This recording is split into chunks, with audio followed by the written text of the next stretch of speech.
ओम साई राम। साई सचरित्र अध्याय 30।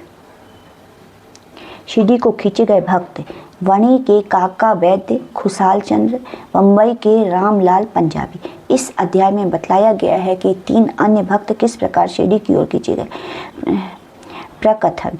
जो बिना किसी कारण भक्तों पर स्नेह करने वाले दया के सागर तथा निर्गुण होकर भी भक्तों के प्रेमवश ही जिन्होंने स्वेच्छापूर्वक मानव शरीर धारण किया, जो ऐसे भक्त वत्सल हैं कि जिनके दर्शन मात्र से ही भव सागर के भय तथा समस्त कष्ट दूर हो जाते हैं, ऐसे श्री साईनाथ महाराज को हम नमन करते हैं। भक्तों को आत्म दर्शन कराना ही संतों का प्रधान कार्य है। श्री साईं जो संत शिरोमणि हैं, उनका तो मुख्य ध्येय ही यही है कि उनके श्री चरणों की शरण में जाते हैं। उनके समस्त पाप नष्ट होकर निश्चित ही दिन प्रतिदिन प्रगति करते हैं। उनके श्री चरण का स्मरण कर पवित्र स्थानों से भक्तगण शिरडी आते हैं और उनके समीप बैठकर श्लोक पढ़कर गायत्री मंत्र का जाप करते हैं। परंतु जो निर्बल तथा सर्व प्रकार के दीनहीन हैं और जो यह भी नहीं जानते कि भक्ति किसे कहते हैं, उनका तो केवल इतना ही विश्वास है कि अन्य सब लोग उन्हें असहाय छोड़कर उपेक्षा भले ही कर दें, परंतु अनाथों के नाथ और प्रभु श्री साईनाथ मेरा कभी परित्याग ना करेंगे। जिन पर वे कृपा करें उन्हें प्रचंड शक्ति, अनित्य नित्य में विवेक तथा ज्ञान सहज ही प्राप्त हो जाता है। वे अपने भक्तों की इच्छाएं जानकर उन्हें पूर्ण करते हैं, इसलिए भक्तों को मनोवांछित फल की प्राप्ति हो जाया करती है और वे सदा कृतज्ञ बने रहते हैं। हम उन्हें साष्टांग प्रणाम कर प्रार्थना करते हैं कि वे हमारी त्रुटियों की ओर ध्यान न देकर हमें समस्त कष्टों से बचा ले। जो विपत्ति ग्रस्त प्राणी इस प्रकार की प्रार्थना से साईं से प्रार्थना करता है, उसकी कृपा से उसे पूर्ण शांति तथा सुख समृद्धि प्राप्त होती है। श्री हेमंत पंत जी कहते हैं कि हे मेरे साईं, तुम तो दया के सागर हो। यह तो तुम्हारी ही दया का फल है जो आज यह साईं सचरित्र भक्तों के समक्ष प्रस्तुत है। अन्यथा मुझ में इतनी योग्यता कहाँ जो ऐसा कठिन कार्य करने का दुस्साहस भी कर सकता है। जब पूर्ण उत्तरदायित्व साईं ने अपने ऊपर ले ही लिया है तो हेमंत पंत भी तिल मात्र भी भार प्रतीत न हुआ और ना ही उन्हें कोई चिंता हुई। श्री साईं ने इस ग्रंथ के रूप में उनकी सेवा स्वीकार कर ली। यह केवल उनके पूर्व जन्म के शुभ संस्कारों के कारण ही संभव हुआ है, जिसके लिए वे अपने को भाग्यशाली तथा कृतार्थ समझते हैं। नीचे लिखी कथा कपोल कल्पित नहीं है, वरन विशुद्ध अमृत तुल्य है। इसे जो हृदय गम्य करेगा उसे श्री साईं की महानता तथा सर्वव्यापकता विदित हो जाएगी। परंतु जो वाद विवाद तथा आलोचना करना चाहते हैं, उन्हें इन कथाओं की ओर ध्यान देने की आवश्यकता नहीं है।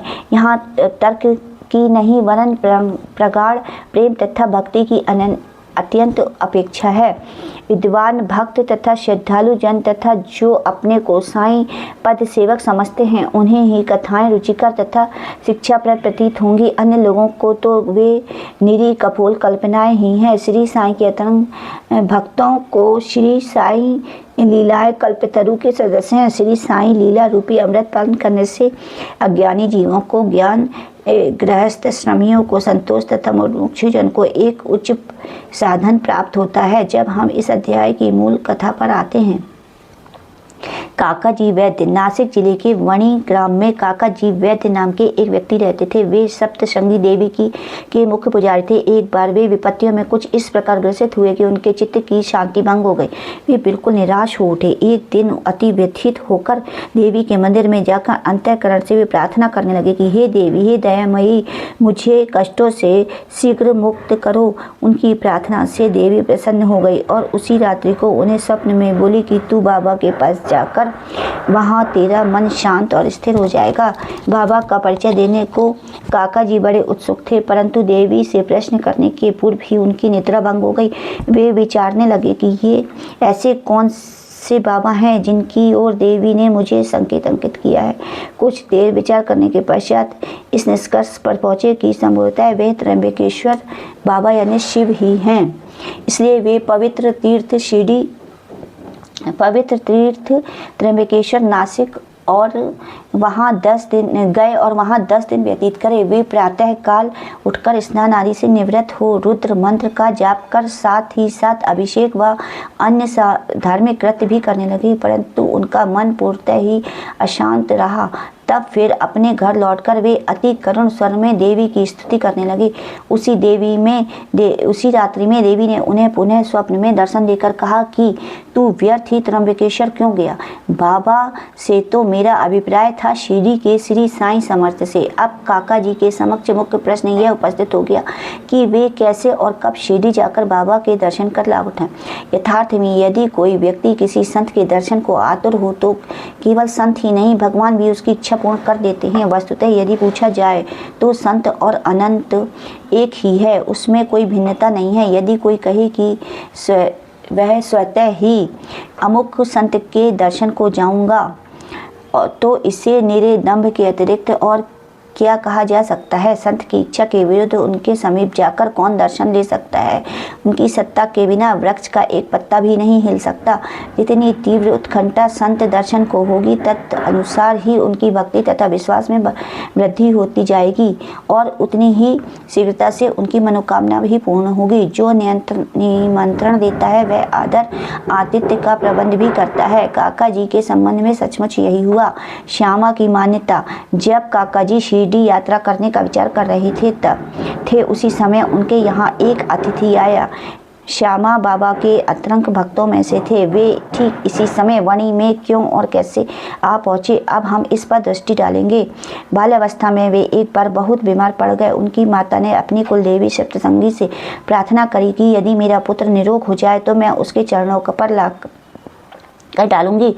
कुछ वर्षों के पश्चात ही उसकी माता के स्तन में दाद हो गई। तब उसने पुनः देवी से प्रार्थना करी कि यदि मैं रोग मुक्त हो जाऊं तो चांदी के 2 स्तन चढ़ाऊंगी, तथा ये दोनों वचन अधूरे ही रहे। परंतु जब वे मृत्यु शैया पर पड़ी थी तो उन्होंने अपने पुत्र श्यामा को समीप बुलाकर उन दोनों वचनों की स्मृति दिलाई तो उन्हें पूर्ण करने का आश्वासन पाकर प्राण त्याग दिए। कुछ दिनों पश्चात वे अपनी यह प्रतिज्ञा भूल गए और इसे भूले 30 वर्ष व्यतीत हो गए। तभी एक प्रसिद्ध ज्योतिषी शिरडी आए और वहाँ लगभग 1 मास ठहरे। श्रीमान बूटी साहब तथा अन्य लोगों को बतलाई। उनकी सभी भविष्यवाणियाँ प्राय सही निकली, इससे सबको पूर्ण संतोष था। श्यामा के लघु भ्राता बापा जी ने भी उनसे कुछ प्रश्न पूछे।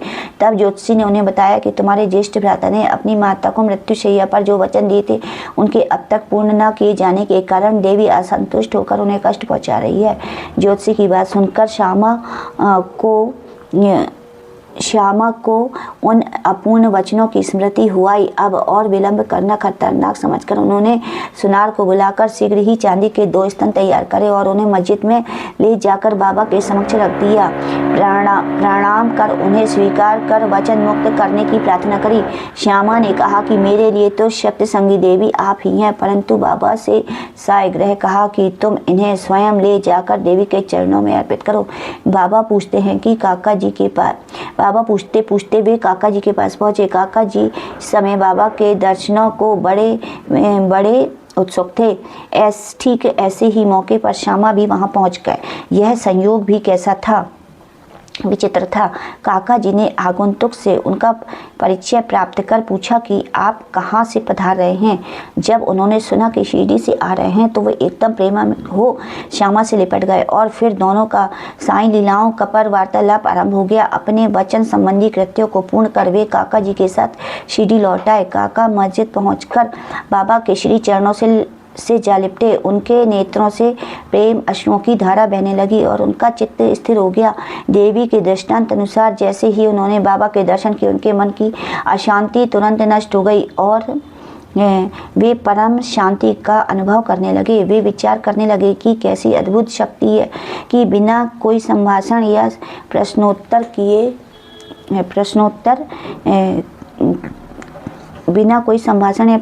किए आशीष पाए दर्शन मात्र से ही अपार प्रसन्नता हो रही है। सचमुच में दर्शन का महत्व तो इसे ही कहते हैं। उनके त्रसित नेत्र साईं चरणों पर स्थिर हो गए और वे अपने जीवन से एक शब्द भी बोल ना सके। बाबा की अन्य लीलाएं सुनकर उन्हें अपार आनंद हुआ तथा वह पूर्णतः बाबा के शरणागत हो गए। सब लीलाओं और कष्टों को भूलकर वे परम आनंदित हुए। उन्होंने वहां सुखपूर्वक 12 दिन व्यतीत किए और फिर बाबा की आज्ञा, आशीर्वाद तथा उधि प्राप्त कर अपने घर लौट गए। खुशहाल चंद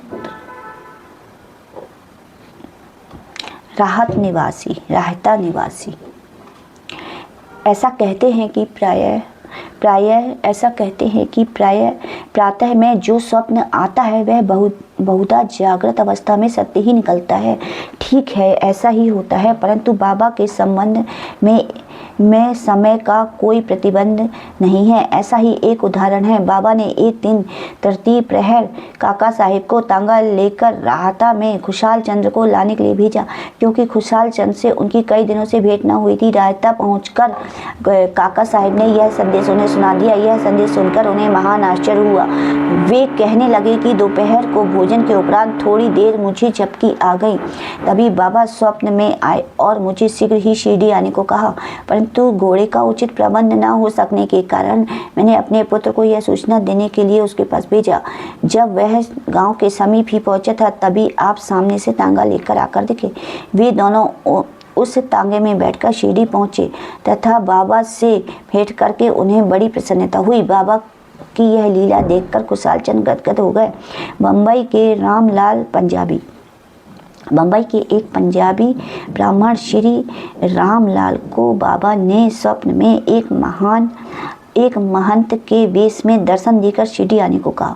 उन्हें ग्राम का कुछ भी पता न चल रहा था। उनको श्री दर्शन करने की तीव्र उत्कंठा तो थी, परंतु पता ठिकाना ज्ञात न होने के कारण वे बड़े असमंजस में पड़े रहे। जो आमंत्रण देता है वही आने का प्रबंध भी करता है। अंत में हुआ वैसा ही। उसी दिन संध्या समय जब वे सड़क पर टहल रहे थे तो उन्होंने एक दुकान पर बाबा का चित्र टंगा देखा। स्वप्न में उन्हें जिस आकृति वाले महंत के दर्शन हुए थे वे इस चित्र के ही सदृश थे। पूछताछ करने पर उन्हें ज्ञात हुआ कि यह चित्र शिरडी के श्री साईं समर्थ का है और तब उन्हें शीघ्र ही शिरडी को प्रस्थान कर दिया तथा जीवन पर्यंत शिरडी में ही निवास किया। इस प्रकार बाबा ने अपने भक्तों को अपने दर्शन के लिए शिरडी में बुलाया और उनकी लौकिक तथा परलौकिक समस्त इच्छाएं पूर्ण करी। श्री सद्गुरु साईनाथा पर्णमस्तु शुभम भवतु।